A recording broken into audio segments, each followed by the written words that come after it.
avant qu'on a Mars sur une planète qui ne se préoccupe pas trop de problèmes d'environnement et qui coupe toute l'énergie. Après, les gens s'organisent différemment. Donc ça, c'est la partie centrale un peu sur laquelle arrive l'énergie.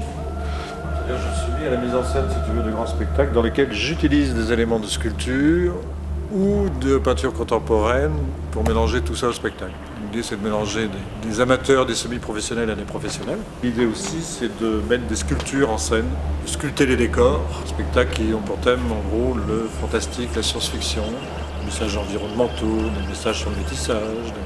Et l'art et la récup surtout pour montrer, pour rebâtir des mondes avec, pas pour utiliser la récup comme une dénonciation de la société de consommation, mais pour détourner ces rejets, pour réutiliser ces rejets, pour recréer un monde. Les objets ont une vie continuelle, il n'y a pas de rupture après la vie officielle de l'objet.